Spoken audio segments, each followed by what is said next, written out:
Good morning dear students. ನಾನು ನಿಮ್ಮ physics professor doctor Nagaraj.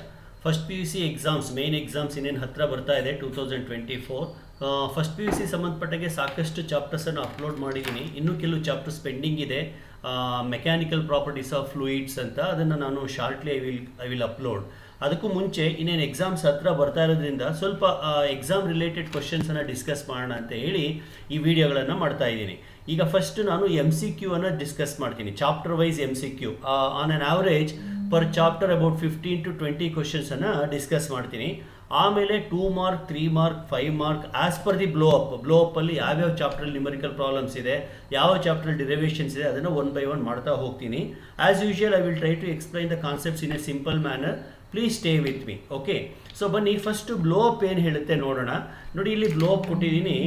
ಇದ್ರ ಪ್ರಕಾರ ಒಟ್ಟು ಟೋಟಲಿ 120 ಅವರ್ಸ್ ಚಾಪ್ಟರ್, 115 ಮಾರ್ಕಿಗೆ ಕ್ವಶನ್ಸ್ ಬರುತ್ತೆ. 115 ಮಾರ್ಕಿಗೂ ನೀವು ಆನ್ಸರ್ ಮಾಡಬೇಕಾಗಿಲ್ಲ, ಚಾಯ್ಸ್ ಇರುತ್ತೆ. ಆಯಿತಾ? ಸೊ ಒಟ್ಟು ರಿಮೆಂಬರ್ ಲೆವೆಲ್ ಅಂತ, ಅಂಡರ್ಸ್ಟ್ಯಾಂಡಿಂಗ್ ಲೆವೆಲ್ ಅಂತ, ಅಪ್ಲೈ ಲೆವೆಲ್ ಅಂತ, ಹಾರ್ಟ್ ಲೆವೆಲ್ ಅಂತ.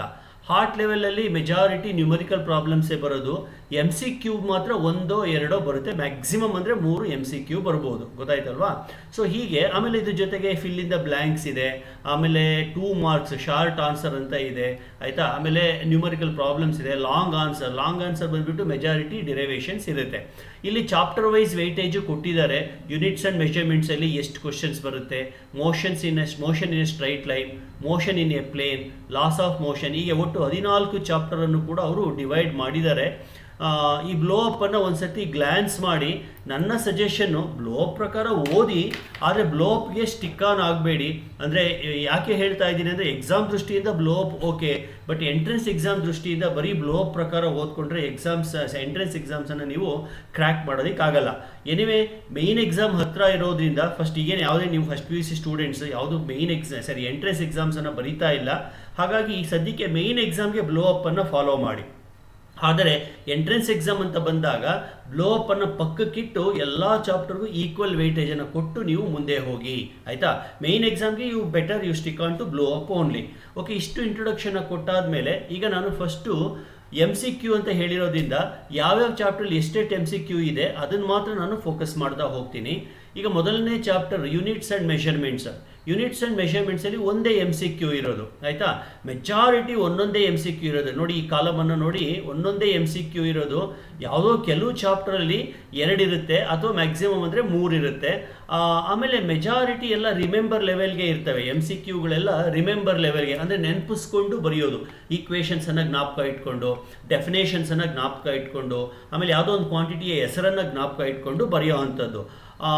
ಹಾರ್ಟ್ ಅಥವಾ ತುಂಬ ಟಫ್ ಲೆವೆಲ್ ಅಂತ ಬರೋದು ಒಂದು 3 ಕ್ವಶನ್ ಅಷ್ಟೇ. ನೋಡಿ, ಇಲ್ಲಿದೆ ಟಫ್, ಹಾರ್ಟ್ ಅಂತ ಹೇಳ್ತಾರೆ ಅದನ್ನು. 1, 2, 3. 90% ಇವೆಲ್ಲ ನ್ಯೂಮರಿಕಲ್ ಪ್ರಾಬ್ಲಮ್ಸ್ ಬೇಸ್ಡ್ ಇರ್ತವೆ, ಅಥವಾ ಯಾವುದೋ 2-3 ಈಕ್ವೇಷನ್ಸನ್ನು ಕನೆಕ್ಟ್ ಮಾಡಿಕೊಂಡು ಆನ್ಸರ್ ಬರೆಯೋ ಥರ ಇರ್ತವೆ. ಆಯಿತಾ? ನೀವು ಸ್ವಲ್ಪ ಎಫರ್ಟ್ ಹಾಕಿದರೆ ಈ MCQ ಮತ್ತು ಫಿಲ್ ಇನ್ ದ ಬ್ಲ್ಯಾಂಕ್ಸನ್ನು ಈಸಿಯಾಗಿ ನೀವು ಸಾಲ್ವ್ ಮಾಡ್ಬೋದು. MCQ 15, fill in the blank 5, ನಾನು ಎಲ್ಲ ಸೇರಿ 20 ಅಂತ ಲೆಕ್ಕಕ್ಕೆ ತಗೋತೀನಿ. ಆಯಿತಾ? ಆಮೇಲೆ ಫಿಲ್ ಇನ್ ದ ಬ್ಲ್ಯಾಂಕ್ ಬಂದು ಹಾರ್ಟ್ ಅಂತ ಏನಿರಲ್ಲ, ಮೀಡಿಯಂ ಲೆವೆಲ್ಗೆ ಇರ್ತವೆ. ಡೆಫಿನೇಷನ್ ಅಥವಾ ಒಂದು ಸಣ್ಣ ಕ್ಯಾಲ್ಕುಲೇಷನ್ ಅಷ್ಟೇ. ಈಗ ವೆಲಾಸಿಟಿಯನ್ನು ಕೊಟ್ಬಿಟ್ಟು ಡಿಸ್ಟೆನ್ಸನ್ನು ಕಂಡುಹಿಡಿಯೋದು, ಅಥವಾ ಆಕ್ಸಿಲರೇಷನನ್ನು ಕೊಟ್ಬಿಟ್ಟು ಡಿಸ್ಟೆನ್ಸನ್ನು ಕಂಡುಹಿಡಿಯೋದು, ಈ ಥರ ಏನೋ ಒಂದು ಸಣ್ಣದಾಗಿ ಇರ್ತದೆ ಅಷ್ಟೇ. ಓಕೆ, ಬನ್ನಿ ಈಗ ಫಸ್ಟ್ ನಾವು ಚಾಪ್ಟರ್ ವೈಸ್ ಹೋಗೋಣ. ಮೊದಲನೇ ಚಾಪ್ಟರ್ ಯೂನಿಟ್ಸ್ ಆ್ಯಂಡ್ ಮೆಷರ್ಮೆಂಟ್ಸ್. ಇದರಲ್ಲಿ ಒಂದು MCQ ಇರುತ್ತೆ, ಮಲ್ಟಿಪಲ್ ಚಾಯ್ಸ್ ಕ್ವಶನ್. ಆಮೇಲೆ ಲೆವೆಲ್ ಬಂದು ನಾರ್ಮಲ್ ಲೆವೆಲಲ್ಲೇ ಇರುತ್ತೆ, ಅಂತ ಟಫ್ ಲೆವೆಲ್ ಏನಿರೋದಿಲ್ಲ, ರಿಮೆಂಬರ್ ಲೆವೆಲಲ್ಲೇ ಇರ್ತದೆ. ಈ ಯೂನಿಟ್ಸ್ ಆ್ಯಂಡ್ ಡೈಮೆನ್ಷನ್ಸಲ್ಲಿ ನಮಗೆ ಯೂನಿಟ್ಸ್ ಅಂದರೆ ಏನು, ಯಾವ್ಯಾವ ಥರ ಯೂನಿಟ್ಸ್ ಇದೆ, system of units, SI unit ಅಂದರೆ ಏನು, MKS, CGS ಇವೆಲ್ಲ ಬರ್ತಾ ಹೋಗ್ತವೆ. ಆಮೇಲೆ ಡೈಮೆನ್ಷನಲ್ ಅನಾಲಿಸಿಸ್. ಈಗ ನಾನು ಕ್ವಶನ್ಸನ್ನು ಡಿಸ್ಕಸ್ ಮಾಡ್ತಾ ಬೇಕಾಗಿರೋ ಎಕ್ಸ್ಪ್ಲನೇಷನನ್ನು ಸೈಮಲ್ಟೇನಿಯಸ್ ಆಗಿ ಹೇಳ್ತಾ ಹೋಗ್ತೀನಿ. ಆಮೇಲೆ ಇದಿಷ್ಟು ಕ್ವಶನ್ಸನ್ನು ನಾನು PDF ಮಾಡಿ ಡಿಸ್ಕ್ರಿಪ್ಷನ್ ಬಾಕ್ಸಲ್ಲಿ ಲಿಂಕನ್ನು ಕೊಟ್ಟಿರ್ತೀನಿ, ನೀವು ಡೌನ್ಲೋಡ್ ಮಾಡಿಕೊಂಡು ಪ್ರಾಕ್ಟೀಸ್ ಮಾಡಿ. ಮತ್ತು ನಿಮ್ಮ ಮನಸ್ಸಲ್ಲಿ ಒಂದು ಪ್ರಶ್ನೆ ಮೂಡ್ಬೋದು, ಸರ್ ಇಷ್ಟು ಕ್ವಶನ್ಸನ್ನು ನಾನು ಡಿಸ್ಕಸ್ ಮಾಡಿದರೆ ನನ್ನ ಎಕ್ಸಾಮ್ಗೆ ಸಾಕಾಗುತ್ತಾ ಅಂತ. ಇದು ಸ್ವಲ್ಪ ಕಷ್ಟದ ಪ್ರಶ್ನೆ, ಇದಕ್ಕೆ ಉತ್ತರ ಕೊಡೋಕ್ಕಾಗೋದಿಲ್ಲ. ಯಾಕೆ ಅಂತಂದರೆ ಪೇಪರ್ ಸೆಟ್ಟಿಂಗ್ ಯಾವ ಥರ ಆಗುತ್ತೆ, ಇದೇ ಕ್ವಶನ್ ಕೊಡ್ತಾರೆ ಅಂತ ಹೇಳೋಕ್ಕಾಗಲ್ಲ. ನಾನೇ ಪೇಪರ್ ಸೆಟ್ ಮಾಡಿದರೂ ಕೂಡ ಇದೇ ಕ್ವಶನನ್ನು ನಾನು ಕೊಡೋಕ್ಕೆ ಹೋಗೋದಿಲ್ಲ. ಆದರೆ ಈ ಏನು ಕ್ವಶನ್ಸನ್ನು ಡಿಸ್ಕಸ್ ಮಾಡ್ತೀನೋ ಈ ಕಾನ್ಸೆಪ್ಟಿನ ಮೇಲೆ ಕ್ವಶನ್ಸ್ ಇರುತ್ತೆ. ಈಗ ನಾನು ಯೂನಿಟ್ಸ್ ಬಗ್ಗೆ ನಾನು ಚರ್ಚೆ ಮಾಡಿದಾಗ ಅಲ್ಲಿ ಯೂನಿಟನ್ನು ಬರೆಯೋ ರೀತಿ ಏನು, ಅಥವಾ ಎಸ್ ಐ ಸಿಸ್ಟಮಲ್ಲಿ ಎಷ್ಟು ಫಂಡಮೆಂಟಲ್ ಯೂನಿಟ್ಸ್ ಇದೆ, ಅಥವಾ ಅಡಿಷನಲ್ ಯೂನಿಟ್ಸ್ ಏನು, ಸ್ಟೆರೈಡಿಯನ್ ಅಂದರೆ ಏನು, ಈ ಥರ ಎಲ್ಲ ನಾನು ಹೇಳ್ತಾ ಹೋಗ್ತೀನಲ್ವಾ, ಆ ಬೇಸಿಸ್ ಮೇಲೆ ಕ್ವಶನ್ಸ್ ಅಲ್ಲಿ ಬರ್ತಾ ಹೋಗುತ್ತೆ. ಸೊ ಈ ಕ್ವಶನ್ಸೇ ಬರುತ್ತಾ ಅಂತ ಕೇಳೋದ್ಕಿಂತ ಈ ಥರದ ಕ್ವಶನ್ಸ್ ಬರುತ್ತಾ ಸಾರ್ ಅಂತ ಕೇಳಿದರೆ ಅದಕ್ಕೆ ನಾನು ಆನ್ಸರ್ ಮಾಡಬಲ್ಲೆ. 99% ಈ ಥರನೇ ಕ್ವಶನ್ಸ್ ಬರುತ್ತೆ, ಯಾಕೆಂದರೆ ಇದು ನಾರ್ಮಲ್ ಲೆವೆಲ್ ಆಗಿರೋದ್ರಿಂದ. ಓಕೆ, ಇಷ್ಟು ಇಂಟ್ರೊಡಕ್ಷನ್ ಸಾಕು. Without wasting time let us proceed further. ನೋಡಿ, ಫಸ್ಟ್ ಕ್ವಶನ್ ಬರ್ತಾ ಇದೆ, which of the following is not A fundamental quantity. ನಿಮಗೆ ಫಂಡಮೆಂಟಲ್ ಕ್ವಾಂಟಿಟಿ ಡೆಫಿನೇಷನ್ ಗೊತ್ತಿರಬೇಕು. ಸೊ ಯಾವ್ಯಾವ್ದು ಫಂಡಮೆಂಟಲ್ ಕ್ವಾಂಟಿಟೀಸ್ ಇದೆ? ಲೆಂತ್ ಇದೆ, ಮಾಸ್ ಇದೆ, ಆಮೇಲೆ ಟೈಮ್ ಇದೆ. ಇದು CGS, MKS, FBS ಅಲ್ಲಿ. ಅದೇ SI ಸಿಸ್ಟಮ್ ಅಂತ ತಗೊಂಡಾಗ ಒಟ್ಟು 7 ಫಂಡಮೆಂಟಲ್ ಕ್ವಾಂಟಿಟೀಸ್ ಇದೆ. ಆ 7ರಲ್ಲಿ ಲೆಂತ್, ಮಾಸ್ ಮತ್ತೆ ಕರೆಂಟ್. ಓಕೆ, ಸೊ ಸ್ಪೀಡ್ ಅನ್ನೋದು ಫಂಡಮೆಂಟಲ್ ಆಗೋದಿಲ್ಲ. ಹಾಗಾಗಿ ಆನ್ಸರ್ ಬಂದು speed is not A fundamental quantity. ಸರಿ ಸರ್, ಆ 7 ಅಂತ ಹೇಳಿದ್ರಲ್ಲ, ಯಾವ್ಯಾವುದು ಸರ್? ಹೇಳ್ತೀನಿ ಕೇಳ್ಕೊಳ್ಳಿ. ಮಾಸ್, ಲೆಂತ್, ಟೈಮ್ ಆಗೋಯ್ತು. ನೆಕ್ಸ್ಟ್ ಕರೆಂಟ್, ಆಮೇಲೆ ಟೆಂಪರೇಚರ್, ಆಯ್ತಾ? ಆಮೇಲೆ amount of the substance, mole ಅಂತ ಕರಿತೀವಿ. ಆಮೇಲೆ intensity of the light, candela ಅಂತ ಕರಿತೀವಿ. ಒಟ್ಟು 7 ಇದು ಫಂಡಮೆಂಟಲ್ ಕ್ವಾಂಟಿಟೀಸ್ ಇದಾವೆ SI ಸಿಸ್ಟಮ್ನಲ್ಲಿ. Next, which of the following is not properly represented. ನೋಡಿ, ಅಲ್ಲಿ ಕೊಟ್ಟಿರೋ 4 ಆಪ್ಷನಲ್ಲಿ ಯಾವುದೋ ಒಂದು ತಪ್ಪಾಗಿ ರೆಪ್ರೆಸೆಂಟ್ ಆಗಿದೆ, ಅಂದರೆ ಫಾರ್ಮುಲಾ ತಪ್ಪಿದೆ. ಅದು ಯಾವುದು ಅಂತ ನೋಡಬೇಕು. ಈಗ ಮೊದಲನೇದಾಗಿ ಏರಿಯಾ ಬಂದು ನಮಗೆಲ್ಲ ಗೊತ್ತು, ಲೆಂತ್ ಇಂಟು ಬ್ರೆಡ್ತ್ ಅಂತ. ಸರ್, ಲೆಂತ್ ಇಂಟು ಲೆಂತ್ ಅಂತ ಬರ್ದಿದೆಯಲ್ಲ, ಹಂಗಾದ್ರೆ ಅದು ತಪ್ಪಾ? ಇಲ್ಲ, ಹಂಗೇನಿಲ್ಲ. ಬ್ರೆಡ್ತ್ ಅಂದ್ರೂ ಒಂದೇ, ಥಿಕ್ನೆಸ್ ಅಂದ್ರೂ ಒಂದೇ, ವಿಡ್ತ್ ಅಂದ್ರೂ ಒಂದೇ, ಲೆಂತ್ ಅಂದ್ರೂ ಒಂದೇ. ಒಟ್ಟಾರೆ ಅದು ಲೆಂತ್ ಆ್ಯಂಡ್ ಲೆಂತೇನೆ, ಮೀಟರ್ ಆ್ಯಂಡ್ ಮೀಟರೇನೆ, ಅಥವಾ ಸೆಂಟಿಮೀಟರ್ ಆ್ಯಂಡ್ ಸೆಂಟಿಮೀಟರೇನೆ. ನೆಕ್ಸ್ಟ್, ಹಂಗಾದ್ರೆ ಇದು ಸರಿ, ಎ ಅನ್ನೋದು ಸರಿ. Next B, density is equal to mass by volume. ಅದು ಕರೆಕ್ಟೇ, definition wise mass by volume ಏನೇ. ಆಮೇಲೆ ಸ್ಪೀಡನ್ನು ನಾವು ಹೆಂಗೆ ಡಿಫೈನ್ ಮಾಡ್ತೀವಿ? ಡಿಸ್ಟೆನ್ಸ್ ಬೈ ಟೈಮ್ ಅಂತ ಬರಿತೀವಿ. ಆದರೆ ಡಿಸ್ಟೆನ್ಸನ್ನು ಯಾವ ಥರ ಮೆಷರ್ ಮಾಡ್ತೀವಿ?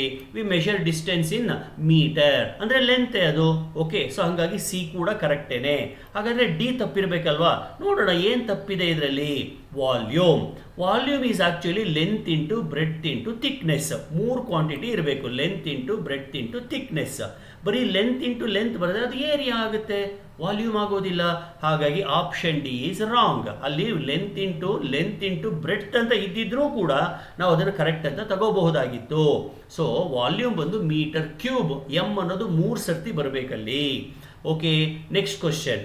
ಸೊ ಇನ್ SI ಸಿಸ್ಟಮ್, ಈಗಷ್ಟೇ ಹೇಳಿದೆ, in SI system how many fundamental quantities are there? ಎಷ್ಟು ಹೇಳಿ ನೋಡೋಣ. Yes, you are correct, it is 7. ಈ ಥರ ಕೆಲವು ಸಿಂಪಲ್ ಕ್ವಶನ್ಸ್ ಇರ್ತವೆ, ಕೆಲವು ಸ್ವಲ್ಪ ಟ್ವಿಸ್ಟ್ ಮಾಡಿನೂ ಕೊಟ್ಟಿರ್ತಾರೆ. Okay, let us go to the next question. Which of the following is supplementary unit? SI ಸಿಸ್ಟಮಲ್ಲಿ 7 ಫಂಡಮೆಂಟಲ್ ಜೊತೆಗೆ 2 ಸಪ್ಲಿಮೆಂಟ್ರಿ ಕೊಟ್ಟಿದ್ದಾರೆ. ಯಾವ್ಯಾವುದಪ್ಪ ಅಂದರೆ ಅದು ಆ್ಯಂಗಲ್ ಮೆಷರ್ಮೆಂಟ್ ಅಂತ. ಆ್ಯಂಗಲ್ನಲ್ಲಿ 2 ಥರ ಆ್ಯಂಗಲ್ ಬರುತ್ತೆ ನೋಡಿ. 2 ಲೈನ್ಗಳ ಮಧ್ಯೆ ಇರೋದು ಪ್ಲೇನ್ ಆ್ಯಂಗಲ್. ಅದು ಪ್ಲೇನ್ ಆ್ಯಂಗಲನ್ನು ನಾವು ರೇಡಿಯನ್ನಲ್ಲಿ ಮೆಷರ್ ಮಾಡ್ತೀವಿ. ಅದೇ ಈ ಥರ ಒಂದು ಕೋನನ್ನು ಇಮ್ಯಾಜಿನ್ ಮಾಡ್ಕೊಳ್ಳಿ, ಒಂದು ಕೋನನ್ನು ಇಮ್ಯಾಜಿನ್ ಮಾಡ್ಕೊಳ್ಳಿ. ಅಲ್ಲಿ 3 ಡೈಮೆನ್ಷನಲ್ ಆ್ಯಂಗಲ್ ಬರುತ್ತೆ. ಆ 3 ಡೈಮೆನ್ಷನಲ್ ಆ್ಯಂಗಲನ್ನು ನಾವು ಸ್ಟೆರಾಯ್ಡಿಯನ್ ಅಂತ ಮೆಷರ್ ಮಾಡ್ತೀವಿ. ಸೊ ರೇಡಿಯನ್ ಮತ್ತು ಸ್ಟೆರೇಡಿಯನ್ ಇವೆರಡೂ ಸಪ್ಲಿಮೆಂಟ್ರಿ ಯೂನಿಟ್ಸ್. ಹಾಗಾಗಿ ಇಲ್ಲಿ ಕ್ವಶನ್ಗೆ answer B. So which of the following is a supplementary unit ಅಂತ ಕೇಳಿದರೆ ಇಟ್ ಈಸ್ ಸ್ಟೆರೇಡಿಯನ್. ಅರ್ಥ ಆಗ್ತಿದೆಯಲ್ಲ ಮಕ್ಕಳೇ?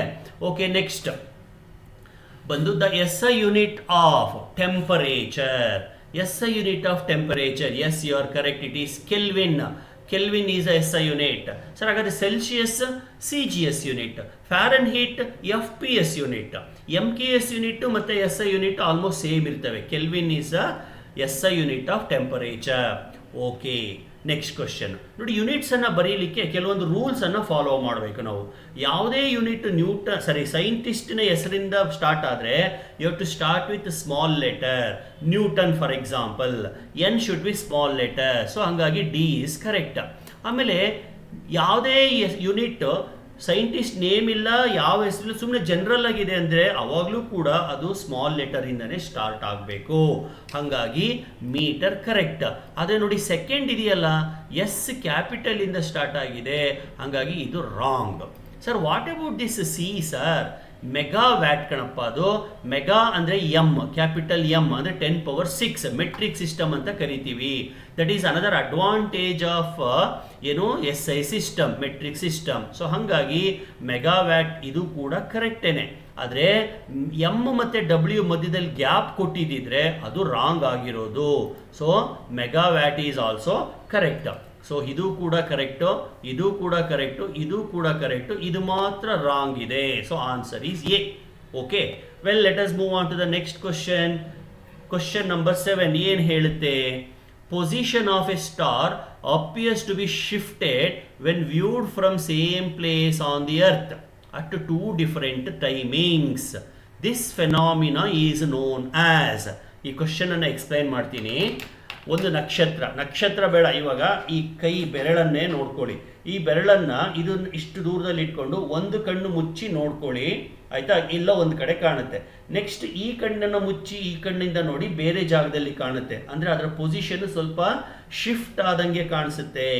ಅದೇ ಥರ ಆಕಾಶದಲ್ಲಿರೋ ನಕ್ಷತ್ರನ ಇವತ್ತು ನೋಡಿ ಎಲ್ಲೋ ಒಂದು ಜಾಗದಲ್ಲಿ ಕಾಣುತ್ತೆ, ಇನ್ನು 6 ತಿಂಗಳು ಬಿಟ್ಟು ನೋಡಿ ಇನ್ನು ಸ್ವಲ್ಪ ಬೇರೆ ಜಾಗದಲ್ಲಿ ಕಂಡಂಗೆ ಆಗುತ್ತೆ. ಅಥವಾ ಇವತ್ತೇನೆ ಬೆಂಗಳೂರಲ್ಲಿ ನೋಡಿ, ಆಮೇಲೆ ಅಮೇರಿಕಾದಲ್ಲಿ ಯಾವುದೋ ಇನ್ನೊಂದು ಜಾಗದಲ್ಲಿ ನೋಡಿ, ಬೇರೆ ಬೇರೆ ಪೊಸಿಷನಲ್ಲಿ ಕಂಡಂಗೆ ಕಾಣುತ್ತೆ. ಅದು ಆಕ್ಚುಲಿ ಬೇರೆ ಪೊಸಿಷನ್ಗೆ ಹೋಗಿರಲ್ಲ, ನಮಗೆ ಆ ಥರ ಅನಿಸುತ್ತೆ. ಅದನ್ನು ನಾವು ಪ್ಯಾರಲ್ಯಾಕ್ಸ್ ಅಂತ ಕರಿತೀವಿ. ಸೊ ದ ಅಪೆರೆಂಟ್ ಶಿಫ್ಟ್, ನೋಡಿ ಆ ಪದ ಬಳಸ್ತಾ ಇದ್ದೀನಿ, ಅಪೆರೆಂಟ್ ಶಿಫ್ಟ್, ರಿಯಲ್ ಶಿಫ್ಟ್ ಅಲ್ಲ. So, apparent shift in the position of the object when viewed at 2 different positions or 2 different timings or at 2 different locations is known as parallax. In fact, parallax ಅನ್ನೋ method ಇಂದ ನಾವು distance between the stars ಕಂಡುಹಿಡಿಬೋದು, distance between the galaxies ಕಂಡುಹಿಡಿಬೋದು, distance between the planets ಕಂಡುಹಿಡಿಬೋದು. ತುಂಬ useful method. ಇದನ್ನು ನಿಮ್ಮ teachers regular ಕ್ಲಾಸಲ್ಲಿ ಎಕ್ಸ್ಪ್ಲೈನ್ ಮಾಡಿರ್ತಾರೆ, ಅಥವಾ ನನ್ನ ಯೂಟ್ಯೂಬ್ ವಿಡಿಯೋದಲ್ಲೂ ಕೂಡ ಇದ್ರ ಬಗ್ಗೆ ಡೀಟೇಲ್ಸ್ ಇದೆ, ನೋಡಿ ಆಯ್ತಾ. ಸೊ ಆನ್ಸರ್ ಬಂದು A. I hope you are following. Next question number 8. Which of the following is not used to represent larger distance? Normally ನಮಗೆಲ್ಲ ಡಿಸ್ಟೆನ್ಸನ್ನು ಮೆಷರ್ ಮಾಡಲಿಕ್ಕೆ ಇರೋ ಯೂನಿಟ್ ಲೆಂತ್, ಅಂದರೆ ಮೀಟರ್ ಅಂತ ಅಂದ್ಕೊಂಡಿದ್ದೀವಿ, ಕರೆಕ್ಟ್ ಅದು. ಬಟ್ ಮೀಟರ್ ಅನ್ನೋದು ನಾರ್ಮಲ್ ಡಿಸ್ಟೆನ್ಸನ್ನು ಮೆಷರ್ ಮಾಡಲಿಕ್ಕೆ ಅಷ್ಟೇ ಸಾಧ್ಯ ಅಲ್ಲ, ಸರಿ. ತುಂಬ ದೊಡ್ಡ ಡಿಸ್ಟೆನ್ಸ್ಗಳನ್ನು ಮೀಟರ್ನಲ್ಲಿ, ಕಿಲೋಮೀಟರ್ನಲ್ಲಿ ಬರೆದ್ರೆ ಅದು ತುಂಬ ದೊಡ್ಡ ನಂಬರ್ ಆಗಿ ಕಾಣಿಸುತ್ತೆ. ಅದೇ ಥರ ತುಂಬ ಚಿಕ್ಕ ಡಿಸ್ಟೆನ್ಸ್ಗಳನ್ನು ಕೂಡ ನಾವು ಮೀಟರ್ನಲ್ಲಿ ಬರೆದ್ರೆ ಅಷ್ಟು ಚೆನ್ನಾಗಿ ಕಾಣಲ್ಲ. ಹಾಗಾಗಿ we make use of some alternate units for measuring larger distances, smaller distances. Smaller distances ಅಂದರೆ wavelength, distance between the atoms, distance between the molecules et cetera.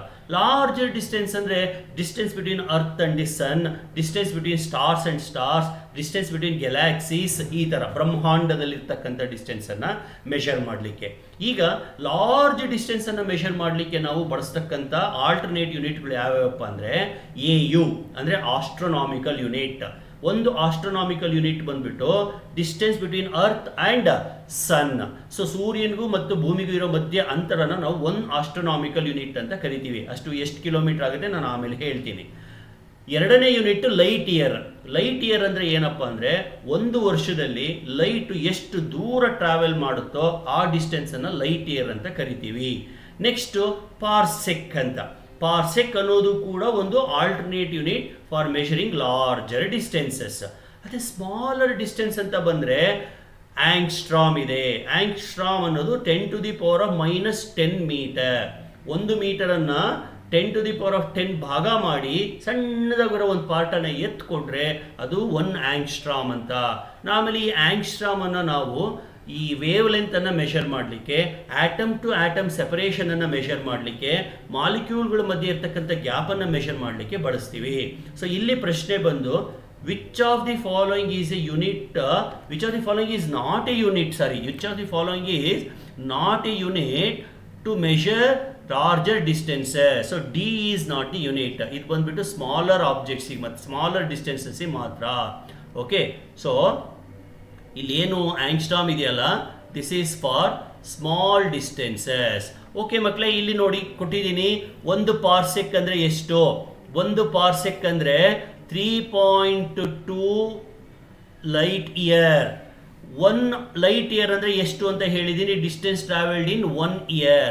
ಆಮೇಲೆ 1 ಆಸ್ಟ್ರೋನಾಮಿಕಲ್ ಯೂನಿಟ್ ಅಂದರೆ ಏನು ನೋಡಿ, ಬಿಡಿ 10 100 1000 10,000 ಲಕ್ಷ ದಶಲಕ್ಷ ಕೋಟಿ ದಶಕೋಟಿ ಅಂದರೆ 15 ಕೋಟಿ ಕಿಲೋಮೀಟರ್ಗಳಷ್ಟು ದೂರವನ್ನು ನಾವು ಒಂದು ಆಸ್ಟ್ರೋನಾಮಿಕಲ್ ಯೂನಿಟ್ ಅಂತ ಕರಿತೀವಿ. ಈಗ ಇದೇ ಭೂಮಿ, ಇದೇ ಭೂಮಿ ಅಂದ್ಕೊಳ್ಳಿ, ಇದು ಭೂಮಿ ಅಂದ್ಕೊಳ್ಳಿ, ಅರ್ತ್. ಇಲ್ಲಿ ಸೂರ್ಯ ಇದ್ದಾನೆ, ಆಯ್ತಾ. ಸೂರ್ಯನಿಗೂ ಮತ್ತು ಭೂಮಿಗೂ ಇರ್ತಕ್ಕಂಥ ಡಿಸ್ಟೆನ್ಸ್ 15 ಕೋಟಿ ಕಿಲೋಮೀಟರ್. ಅಲ್ಲ, 15 ಕೋಟಿ ಅಂತಂದ್ರೆ ಎಷ್ಟಾಗುತ್ತೆ? ಮಿಲಿಯನ್ ಬಿಲಿಯನ್ ನಲ್ಲಿ ಬೇಕಾದ್ರೂ ಹೇಳ್ಬೋದು, ಬೇಡ, ನಮಗೆ ಕೋಟಿನೇ ಕನ್ವೀನಿಯೆಂಟ್, ಕೋಟಿಗೆ ಸ್ಟಿಕ್ ಆನ್ ಆಗೋಣ. ಇನ್ಫ್ಯಾಕ್ಟ್ ಸೂರ್ಯನಿಂದ ಹೊರಟಂತ ಬೆಳಕು ಭೂಮಿಗೆ ತಲುಪಲಿಕ್ಕೆ ಅಪ್ರಾಕ್ಸಿಮೇಟ್ಲಿ 8.5 ನಿಮಿಷ ಬೇಕು. ಓಕೆ, ಸೊ 8.5 ಮಿನಿಟಲ್ಲಿ ಭೂಮಿಗೆ ತಲುಪುತ್ತೆ. ಸೊ ನಿಮಗೆ ಇದನ್ನು ಬೇಕಾದ್ರೂ ನೀವು ಕ್ಯಾಲ್ಕುಲೇಟ್ ಮಾಡ್ಕೋಬಹುದು. ಸೊ ಒಟ್ಟಾರೆ ಪಾರ್ಸೆಕ್ ಅನ್ನೋದು ಒಂದು unit, light year is also unit, astronomical unit is also unit, angstrom is also unit. Angstrom is for small distances, other are for longer ಅಥವಾ larger distances. Okay, so now we will move on to the next question. If a boy measures the mass of a stone 5 times as 3.1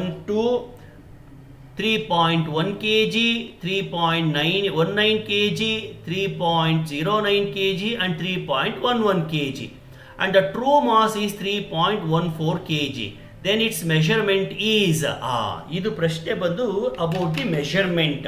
ಒಬ್ಬ ಹುಡುಗನಿಗೆ ಒಂದು object ಅನ್ನು ಕೊಟ್ಟು ಇದನ್ನ ವೆಯ್ ಮಾಡು ಅಂತ ಹೇಳ್ತೀವಿ. ಅವನೊಂದು 5 ಸತಿ ಚೆಕ್ ಮಾಡಪ್ಪ, ಒಂದೇ ಸತಿ ಚೆಕ್ ಮಾಡಿದ್ರೆ ಸಾಲದು, ಒಂದು 5 ಸತಿ ವೆರಿಫೈ ಮಾಡು ಅಂತ ಹೇಳ್ತೀವಿ. 5 ಸರ್ತಿಗೂ ಕೂಡ ಅವನಿಗೆ 5 ಡಿಫರೆಂಟ್ ರೀಡಿಂಗ್ಸ್ ಬರುತ್ತೆ. ಯಾವ್ಯಾವ ರೀಡಿಂಗ್ ಬಂದಿದೆ ಅಂತ ನೋಡಿ, ಅಲ್ಲಿ 3.12 ಅಂತ, 3.10 ಅಂತ, ಈ ಥರ 5 ರೀಡಿಂಗ್ ಬಂದಿದೆ. ಆದರೆ ಆಕ್ಚುಯಲ್ ರೀಡಿಂಗ್ ಬಂದು 3.14 kg. ಆಕ್ಚುಯಲಿ 3.14 kg, ಅವನಿಗೆ ಬಂದಿರೋ ರೀಡಿಂಗ್ಸ್ ಎಲ್ಲ 3.121019 ಅಂದರೆ 3.14 ಅಕ್ಕಪಕ್ಕನೇ ಇದ್ದಾವೆ. ಹಾಗಾದರೆ ಅವನ ಮೆಷರ್ಮೆಂಟ್ ಅಕ್ಯುರೇಟಾ ಅಥವಾ ಪ್ರಿಸೈಸಾ ಅಥವಾ ಬೋತ್, ಅದನ್ನು ಕಂಡುಹಿಡಿಬೇಕು. ಅಕ್ಯುರೇಟ್ ಅಂದರೆ ಏನು ಗೊತ್ತಾ?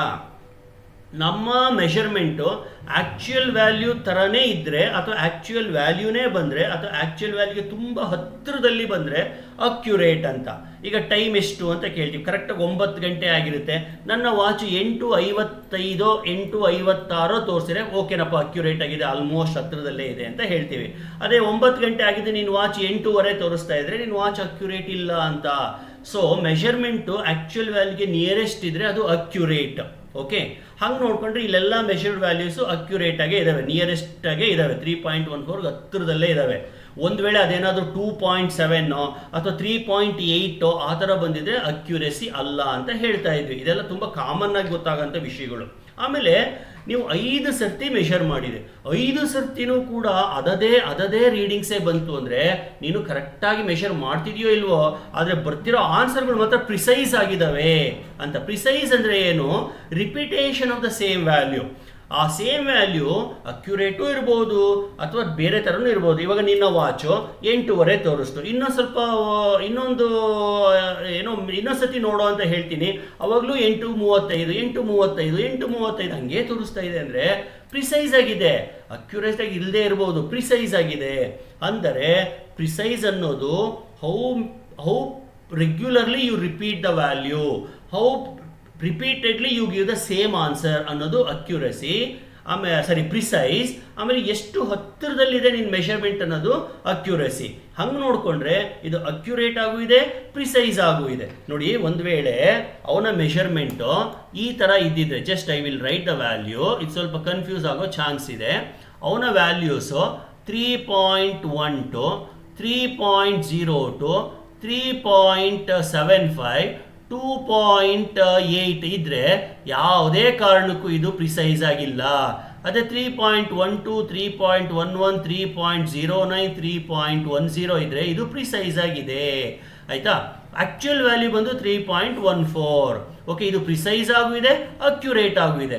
ಒಂದು ವೇಳೆ 2.9, 2.95, 2.85, 2.89. ಇದು ಪ್ರಿಸೈಸ್ ಆಗಿದೆ, ಅಕ್ಯುರೇಟ್ ಆಗಿಲ್ಲ, ಹತ್ತಿರದಲ್ಲಿಲ್ಲ, ಆದರೆ ಪ್ರಿಸೈಸ್ ಆಗಿದೆ. ಗೊತ್ತಾಯ್ತಲ್ವಾ? ಈ ರೀತಿ. ಸೊ ಪ್ರಿಸೈಸ್ಗೂ ಅಕ್ಯುರೇಸಿಗೂ ವ್ಯತ್ಯಾಸ ನಾನು ಹೇಳಿದ್ದೀನಿ. ಈಗ ನೀವು ಡಿಸೈಡ್ ಮಾಡಿ, ಅವನ ಮೆಷರ್ಮೆಂಟು ಅಕ್ಯುರೇಟ್ ಆಗಿದೆಯಾ, ಪ್ರಿಸೈಸ್ ಆಗಿದೆಯಾ, ಅಥವಾ ಎರಡೂ ಇದೆಯಾ, ಅಥವಾ ಎರಡೂ ಇಲ್ವಾ ಅಂತ. ಸರ್ ಎರಡೂ ಇದೆ sir, more accurate and more precise. ಇದನ್ನು ಇನ್ನೂ ಸ್ವಲ್ಪ ನೀಟಾಗಿ ಎಕ್ಸ್ಪ್ಲೈನ್ ಮಾಡಲಿಕ್ಕೆ ಒಂದು ಡಯಾಗ್ರಾಮನ್ನು ಕೊಟ್ಟಿದ್ದೀನಿ ನೋಡಿ. ಇದು ಬುಲ್ ಡಾರ್ಟ್ ಅಂತ, ಆ ಸೆಂಟ್ರಲ್ ಇರುತ್ತಲ್ಲ ರೆಡ್ ಡಾಟ್, ಅದಕ್ಕೆ ಒಂದು ಆರೋ ಮಾರ್ಕನ್ನು ಎಸೆಯೋದು. ಈ ಸರ್ಕಸ್ಗಳಲ್ಲೆಲ್ಲ ಮಾಡಿರ್ತಾರೆ, ಎಕ್ಸಿಬಿಷನ್ಗಳಲ್ಲೆಲ್ಲ ಇದನ್ನು ಇಟ್ಟಿರ್ತಾರೆ, ನೀವು ಪ್ರಾಕ್ಟೀಸ್ ಮಾಡಿರ್ತೀರ. ಎಕ್ಸಾಕ್ಟಾಗಿ ಇಲ್ಲಿ ಎಸಿದ್ರೆ ಅದು ಅಕ್ಯುರೇಟ್, ಆದರೆ ಅದ್ರ ಪಕ್ಕದಲ್ಲೇ ಇದೇ ಜಾಗದಲ್ಲೇ ಎಸಿತಾ ಇದ್ರೆ ಅಕ್ಯುರೇಟ್ ಇಲ್ಲ, ಪ್ರಿಸೈಸ್ ಆಗಿದೆ. ನೋಡಿ, ಇದೆ ಎರಡನೇ ಡಯಾಗ್ರಾಮಲ್ಲಿ ಆಲ್ಮೋಸ್ಟ್ ಡಾಟ್ ಹತ್ರನೇ 4 ಸರ್ತಿನೂ ಡಾಟ್ ಹತ್ರದಲ್ಲೇ ಎಸ್ತಿದ್ದೀರಾ, ಸ್ವಲ್ಪ ಗ್ಯಾಪಲ್ಲಿ ಎಸ್ತಿದ್ದೀರಾ. ಹಾಗಾಗಿ ಇದು ಅಕ್ಯುರೇಟ್ ಆಗಿದೆ, ಆಯಿತಾ, ಪ್ರಿಸೈಸ್ ಆಗಿ ಇಲ್ಲ, ಸ್ವಲ್ಪ ಗ್ಯಾಪ್ ಇದೆ. ಅದೇ ಇಲ್ಲಿಗೆ ಬಂದರೆ ಎಲ್ಲನೂ ಅಕ್ಯುರೇಟ್ ಆಗಿದೆ, ಎಲ್ಲನೂ ಪ್ರಿಸೈಸ್ ಆಗಿದೆ, ಆಯಿತಾ, ಎಲ್ಲನೂ ರೆಡ್ ಡಾಟ್ ಒಳಗಡೆನೇ ಇದೆ. ಅದೇ ಇಲ್ಲಿಗೆ ಬಂದರೆ ರೆಡ್ ಡಾಟ್ ಹತ್ರದಲ್ಲೂ ಇಲ್ಲ, ಆಮೇಲೆ ಪ್ರಿಸೈಸ್ ಆಗಿಲ್ಲ, ತುಂಬ ದೂರದಲ್ಲಿ ಇದ್ದಾವೆ. ಅಂದರೆ ಒಂದ್ಸತಿ ಇಲ್ಲಿ, ಒಂದ್ಸತಿ ಇಲ್ಲಿ, ಒಂದ್ಸತಿ ಇಲ್ಲಿ. So this is no accuracy, no precise. More accuracy, more precise. More accuracy, less precise. Less accuracy, more precise. ಇಲ್ಲಿ ಕೆಳಗಡೆ ಬರ್ತಿದ್ದೀನಿ, ನೋಡ್ಕೊಳ್ಳಿ. So I hope you got the concept of precise and accuracy. Okay, with this let us go to next question. The error that arises due to improper calibration of the instrument is known as. Instrument ಅನ್ನು proper ಆಗಿ calibrate ಮಾಡದೆ ಹೋದ್ರೆ ಬರ್ತಕ್ಕಂಥ error ಅನ್ನು ನಾವು instrumental error ಅಂತ ಕರಿತೀವಿ. So it is instrumental error. Okay, the next question. Difference between the magnitudes of individual measurement and the true value. Actual ಮೆಷರ್ಮೆಂಟ್ಗೂ ಆಮೇಲೆ ಟ್ರೂ ವ್ಯಾಲ್ಯೂಗೂ ಇರ್ತಕ್ಕಂಥ ಡಿಫ್ರೆನ್ಸನ್ನು ನಾವು ಏನಂತ ಕರಿತೀವಿ ನೋಡಿ. ಇವಾಗ ಯಾವುದೋ ಒಂದು ಅವಾಗಲೇ ಹೇಳಿದ್ನಲ್ಲ 3.14 ಇದೆ, ನನಗೆ 3.12 ಬಂತು. ಇವೆರಡರ difference 0.02. This is called absolute error. So the difference between true value and the measured value is known as absolute error. Okay, well, so ಈ ಎರರ್ ಆದಮೇಲೆ ನೆಕ್ಸ್ಟ್ ಬರ್ತಕ್ಕಂಥದ್ದೇ ಸಿಗ್ನಿಫಿಕೆಂಟ್ ಫಿಗರ್ಸ್ ಅಂತ. ಸಿಗ್ನಿಫಿಕೆಂಟ್ ಫಿಗರ್ಸ್ನ ಬರೀಲಿಕ್ಕೆ ಕೆಲವೊಂದು ರೂಲ್ಸ್ ಇದ್ದಾವೆ. ಆ ರೂಲ್ಸನ್ನು ಫಸ್ಟು ಹೇಳ್ಬಿಡ್ತೀನಿ. ಈ ಸ್ಲೈಡಲ್ಲಿ ಆ ರೂಲ್ಸ್ ಎಲ್ಲ ಬರ್ತವೆ. ಒಂದ್ಸತಿ ಆ ರೂಲ್ಸನ್ನು ಹೇಳ್ಬಿಡ್ತೀನಿ ನೋಡಿ. ಫಸ್ಟ್ ರೂಲ್ ಏನು ಹೇಳುತ್ತೆ? All non zero wait, just I change the color of the pen. All non-zero numbers are significant figures. ಈಗ ಒಂದು ನಂಬರನ್ನು ತಗೊಂಡಿದ್ದೀನಿ, 12,345. 1 2 3 4 5 ಸಿಗ್ನಿಫಿಕೆಂಟ್ ಫಿಗರ್ 5. ಅಥವಾ 123.57. 1 2 3 4 5. ಸೊ ಈ ಥರ ಎಲ್ಲ ನಾನ್ ಝೀರೋ ನಂಬರ್ಸ್ನು ಸಿಗ್ನಿಫಿಕೆಂಟ್ ಫಿಗರ್ಸೇನೆ. ಎರಡನೇ ರೂಲ್ ಏನು ಹೇಳುತ್ತೆ? ಫಸ್ಟ್ ರೂಲ್ ಇದು. ಎರಡನೇ ರೂಲ್ ಏನು ಹೇಳುತ್ತೆ? All zeros occurring between 2 non-zero digits are significant. ಇವಾಗ ಇಲ್ಲಿಂದ ಇಲ್ಲಿ ತನಕ ಮಧ್ಯದಲ್ಲಿ ಏನೋ ನಂಬರ್ ಇದೆ, 2 3.0078 ಅಂತ. ಸೊ ಮಧ್ಯದಲ್ಲಿ ಎಷ್ಟಾದರೂ ಝೀರೋ ಬರಲಿ, ಫಸ್ಟ್ ನಾನ್ ಝೀರೋ ಇರಬೇಕು, ಲಾಸ್ಟ್ ನಾನ್ ಝೀರೋ ಇರಬೇಕು, ಅವಾಗ ಇಷ್ಟು ಸಿಗ್ನಿಫಿಕೆಂಟೇ ಆಗ್ತವೆ. ಅಥವಾ 120,708. ಇಲ್ಲಿ ನೋಡಿ, ಡೆಸಿಮಲ್ ಇಲ್ಲದೆ ಹೋದರೂ ಕೂಡ ಫಸ್ಟ್ ನಂಬರ್ ಮತ್ತು last number they are non zeros, therefore all are significant. So 1 2 3 4 5 6, here it is 6. ಇಲ್ಲಿ ಬಂದರೆ 3 3 6 3 9, 9 ಈಸ್ ದ ಸಿಗ್ನಿಫಿಕೆಂಟ್ ಫಿಗರ್. ಇನ್ನು ಮೂರನೇ ರೂಲ್ ಏನು ಹೇಳುತ್ತೆ ನೋಡೋಣ. All zeros to the right of the decimal point and left of the non-zero digit are not significant. So ಇಲ್ಲಿ 0.003500 ಅಂತ ಇದೆ. ಇಲ್ಲಿ ನೋಡಿ, ಡೆಸಿಮಲ್ಲಿನ ಆದಮೇಲೆ, ಡೆಸಿಮಲ್ನ ಸ್ಥಾನ ಆದಮೇಲೆ 1 2 3 4 ಇಷ್ಟೇನೆ. ಆಮೇಲೆ ಬರ್ತಕ್ಕಂಥ ಝೀರೋಗೆ ಬೆಲೆ ಇಲ್ಲ. ಅಂದರೆ ಇವಾಗ 0.1 ಅಂತ ಬರೆದ್ರೂ ಒಂದೇ, 0.10 ಅಂತ ಬರೆದ್ರೂ ಒಂದೇ, 0.1000 ಬರೆದ್ರೂ ಒಂದೇನೆ. ಸಿಗ್ನಿಫಿಕೆಂಟ್ ಫಿಗರ್ 1 ಅಲ್ಲಿ. ಗೊತ್ತಾಗ್ತಾ ಇದೆಯಾ? ಆದರೆ 0.1ಗೂ 0.01ಗೂ ವ್ಯತ್ಯಾಸ ಇದೆ. ಅಂದರೆ ಈ ಝೀರೋಗೆ ಬೆಲೆ ಇದೆ. So significant figure 2. ಅದೇ 0.0001 ಅಂತ ಬರೆದ್ರೆ ಅವಾಗ ಸಿಗ್ನಿಫಿಕೆಂಟ್ ಫಿಗರ್ 4. ಅಂದರೆ ಡೆಸಿಮಲ್ ಆದಮೇಲೆ ಬರ್ತಕ್ಕಂಥ ಝೀರೋಸನ್ನು ಕನ್ಸಿಡರ್ ಮಾಡಬೇಕು, ನಂಬರ್ ಆದಮೇಲೆ ಬರ್ತಕ್ಕಂಥ ಝೀರೋಸನ್ನು ಕನ್ಸಿಡರ್ ಮಾಡಬಾರ್ದು. ಈ ಥರ 4ನೇ ರೂಲ್ ಏನು ಹೇಳುತ್ತೆ, all zeros to the right of the decimal are significant only if they are not followed by a non-zero digit.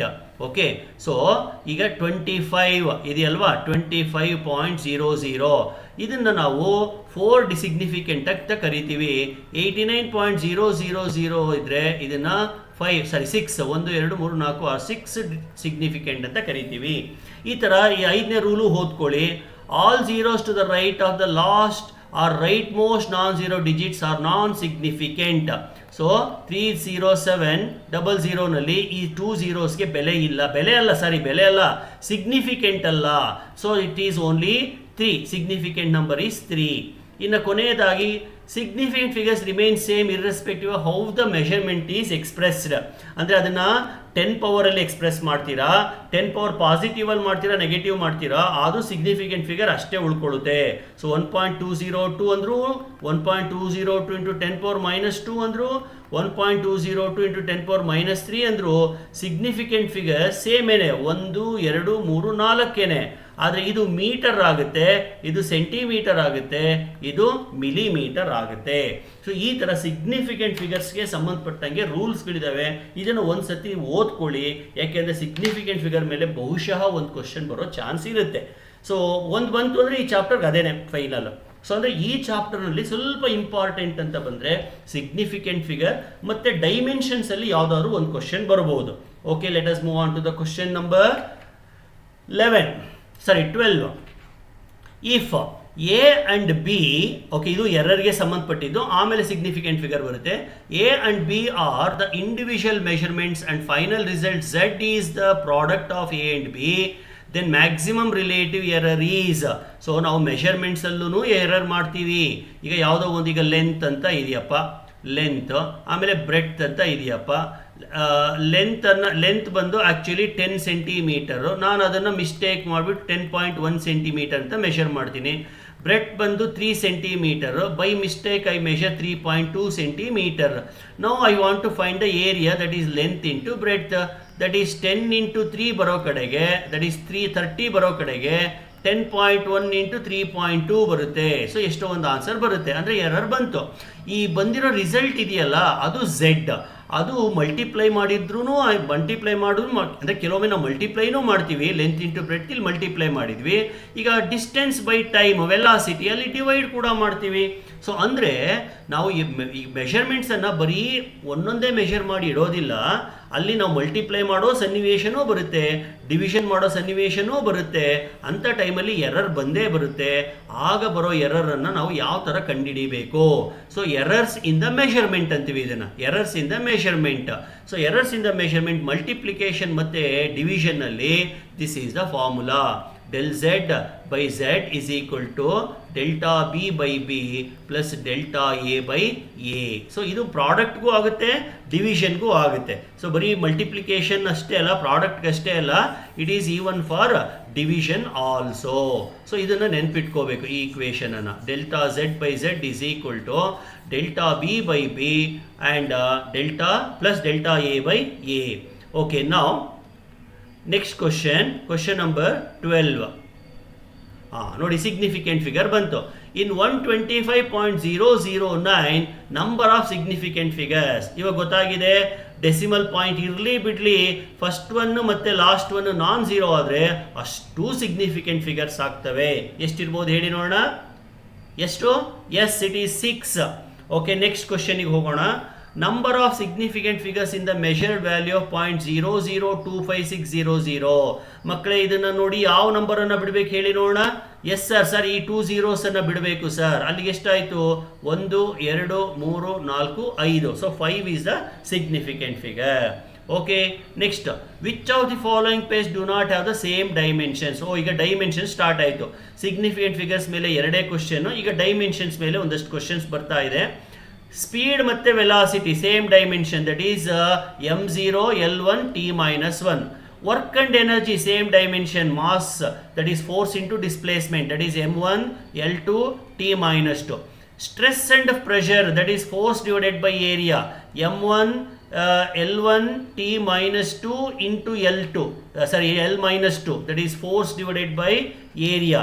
Force ಬಂದು M1 L1 T minus 2 divided by L2, ಅಲ್ಲಿಗೆ M1 L minus 1 T minus 2 ಆಯಿತು. So ಇದಿಷ್ಟು ಬಂದು M1 L minus 1 T minus 2.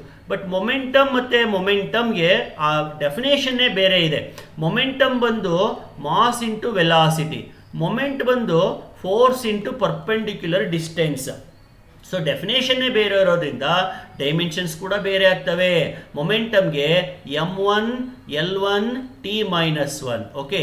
ಮೊಮೆಂಟ್ಗೆ M1 L1 T minus 1 into perpendicular distance L1, that is M1 L2 T minus 2, force T minus 2, force equal to mass into acceleration. So ಅಲ್ಲಿ answer ಬಂದು ಇದು D. ಈ particular ಪೇರ್ಗೆ moment dimensions ಬೇರೆ ಬೇರೆ ಇದೆ.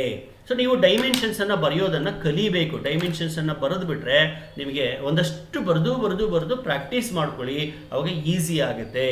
Okay, I hope you are following. Now let me proceed further with the remaining questions from this chapter. Okay, ನೋಡಿ ಇಲ್ಲಿ ಒಂದು ಡೆಫಿನೇಷನ್ ಇದೆ. ಏನು ಹೇಳುತ್ತೆ ಸ್ಟೇಟ್ಮೆಂಟ್ ಅಂದರೆ the dimensions, if the dimensions of fundamental quantities in each and every term of an equation are same on both the sides, then equation is dimensionally correct. ಅಂದರೆ ಏನು ಹೇಳ್ತಾನೆ ಅವನು, ಯಾವುದೋ ಒಂದು ಈಕ್ವೇಷನ್ನು, ಈಗ let say F is equal to MA, ಇದರ ಡೈಮೆನ್ಷನ್ಸನ್ನು ಬರೀತೀರಾ M1 L1 T minus 2 is equal to ಇದರ ಡೈಮೆನ್ಷನ್ನ ಬರೀತೀರಾ M1, A ಬಂದು L1 T minus 2. ಎರಡೂ ಕಡೆ ಡೈಮೆನ್ಷನ್ ಸೇಮ್ ಇದ್ರೆ ಎಮ್ಮಿನ ಡೈಮೆನ್ಷನ್ ಈ ಕಡೆನೂ 1 ಇದೆ, ಈ ಕಡೆನೂ 1 ಇದೆ. ಎಲ್ಲಿನ ಡೈಮೆನ್ಷನ್ ಈ ಕಡೆನೂ 1 ಇದೆ, ಈ ಕಡೆನೂ 1 ಇದೆ. ಟಿನ ಡೈಮೆನ್ಷನ್ ಈ ಕಡೆ -2 ಇದೆ, ಈ ಕಡೆನೂ -2 ಇದೆ. ಅಂದರೆ ಎರಡೂ ಸೈಡು ಡೈಮೆನ್ಷನ್ಸ್ ಸೇಮ್ ಇದೆ ಇದ್ದರೆ ಅವಾಗ ಈಕ್ವೇಷನ್ ಕೂಡ ಕರೆಕ್ಟ್ ಆಗಿರುತ್ತೆ ಅಂತ ಯಾವುದೋ ಒಂದು ಪ್ರಿನ್ಸಿಪಲ್ ಹೇಳುತ್ತೆ. ಅದು ಯಾವುದಪ್ಪ ಪ್ರಿನ್ಸಿಪಲ್ ಅಂದರೆ it is principle of homogeneity. It is nothing but principle of homogeneity. ಈ ಪ್ರಿನ್ಸಿಪಲ್ ಮೇಲೆನೆ ನಾವು ಡೈಮೆನ್ಷನಲ್ ಅನಾಲಿಸಿಸ್ ಅನ್ನು ಮಾಡೋದು. ಪ್ರಿನ್ಸಿಪಲ್ ಆಫ್ ಹೋಮೋಜಿನಿಟಿ ಅಂದರೆ ಏನು? Dimensions on the left hand side is equal to dimensions on the right hand side. If that is the case, equation is correct anta. Okay, next question. Question number 17. M1 L minus 3 is the dimension of. ಮಕ್ಕಳೇ dimensions ಅನ್ನು ನೋಡ್ಬಿಟ್ಟೆ ನೀವು ಏನು quantity ಅಂತ ಬರೀಬಹುದು. ನೋಡಿ M1 ಅಂದರೆ mass, L ಅಂದರೆ length cube ಅಂದರೆ volume divided by volume. ಯಾಕೆ ಸರ್ ಡಿವೈಡೆಡ್ ಬೈ ಮಾಡಿದ್ರಿ? Because it is -3. So mass by volume ಅಂದರೆ ಇಟ್ ಮಸ್ಟ್ ಬಿ ಡೆನ್ಸಿಟಿ ಅಲ್ವಾ? Yes sir. So answer is C. ಈ ಥರ ನೆಕ್ಸ್ಟ್ ಕ್ವಶನಿಗೆ ಹೋಗೋಣ. ನೆಕ್ಸ್ಟ್ ಕ್ವಶನ್ ಏನು ಹೇಳುತ್ತೆ? The dimensions of power is. Okay, ಪವರಿನ ಡೆಫಿನೇಷನ್ ನಿಮಗೆ ಗೊತ್ತಿರಬೇಕು. Power is equal to work done divided by time taken, the rate of doing work ಅಂತ. ವರ್ಕ್ ಅಂದ್ರು ಅಂದರೆ ಎನರ್ಜಿ ಅಂದ್ರು ಅಂದರೆ that is M1 L2 T minus 2 divided by time is T1, that is M1 L2 T minus 3. So this is the option M1 L2 T minus 3. I hope you are following. So dimensions ಅನ್ನು ದಯವಿಟ್ಟು ಬರೆದು practice ಮಾಡ್ಕೊಳ್ಳಿ. Next, which of the following equation can not be verified using dimensional analysis. ಈಕ್ವೇಷನ್ನು ಎರಡೂ ಕಡೆ same ಇದೆಯೋ ಇಲ್ವೋ, ಅದು ಒಟ್ಟೆ ಕೊಟ್ಟಿರೋ ಈಕ್ವೇಷನ್ ಕರೆಕ್ಟ್ ಇದೆಯೋ ಇಲ್ಲೋ ಅಂತ ಹೆಂಗೆ ನಾವು ಚೆಕ್ ಮಾಡೋದು? ಯಾವಾಗ ಚೆಕ್ ಮಾಡ್ಬೋದು ಅಂದರೆ ಅದು ನಾರ್ಮಲ್ ಫಾರಮಲ್ಲಿ ಇರಬೇಕು, ಲೀನಿಯರ್ ಫಾರಮಲ್ಲಿ ಇರಬೇಕು. ಈಕ್ವೇಷನ್ಸಲ್ಲಿ ಏನಾದ್ರು ಲಾಗರ್ದಮಿಕ್ ಟರ್ಮ್ ಇದ್ದರೆ, ಟ್ರಿಗ್ನಾಮೆಟ್ರಿಕ್ ಟರ್ಮ್ ಇದ್ದರೆ, ಎಕ್ಸ್ಪೋನೆನ್ಷಿಯಲ್ ಟರ್ಮ್ಸ್ ಇದ್ದರೆ we cannot apply dimensional analysis. ಇದು ಒಂದು ಲಿಮಿಟೇಷನ್. ಆಮೇಲೆ ಈ ಅಡಿಷನ್ ಥರ ಈ ಕಡೆ A+B ಅಥವಾ B+A ಆ ಥರ 2-3 ಟರ್ಮ್ಗಳಿದ್ರೆ we cannot apply dimensional analysis. ಇವಾಗ F is equal to MA verify ಮಾಡ್ಬೋದು. ಅದೇ F is equal to MA plus rho GH ಅಂತ ಇದ್ರೆ we cannot verify the correctness of the equation. ಈ ಥರ ಡೈಮೆನ್ಷನಲ್ ಅನಾಲಿಸಿಸ್ ಅಲ್ಲಿ ಕೆಲವೊಂದು ಲಿಮಿಟೇಷನ್ಸ್ ಇದಾವೆ. ಈ ಪ್ರಶ್ನೆ ಬಂದರೆ ನೋಡಿ, ಇಲ್ಲಿ ಈಕ್ವೇಷನ್ನ C n equals n0 into exponential minus lambda T ಇದೆ. ಆ ಥರ ಎಕ್ಸ್ಪೋನೆನ್ಷಿಯಲ್ ಟರ್ಮ್ಸ್ ಇದ್ದರೆ we cannot apply dimensional analysis. Okay, ಇನ್ನು ಕೊನೆಯದಾಗಿ volume of a cube is measured in CGS system as 1 centimeter cube. 1 centimetre ಕ್ಯೂಬನ್ನು ನೀವು ಮೀಟರ್ ಕ್ಯೂಬ್ಗೆ convert ಮಾಡ್ಕೋಬೇಕು. ಹೆಂಗೆ? 1 ಇಂಟು 1 ಸೆಂಟಿಮೀಟರ್ಗೆ 10⁻⁻2 metre whole cube, that is equal to 1 into 10⁻⁻6 metre cube ಆಯಿತು. So that is 1 into 10⁻⁻6 metre cube. So answer is option B. Okay dear students, ಇದಿಷ್ಟು units and ಮೆಷರ್ಮೆಂಟ್ಸ್ಗೆ ಸಂಬಂಧಪಟ್ಟಂಥ ಕ್ವಶನ್ಗಳು ಆಲ್ಮೋಸ್ಟ್ ಎಲ್ಲನೂ ಕವರ್ ಮಾಡಿದ್ದೀನಿ. ನನ್ನ ನೆಕ್ಸ್ಟ್ ವಿಡಿಯೋದಲ್ಲಿ I will come back with the next chapter. Okay, till then thank you very much.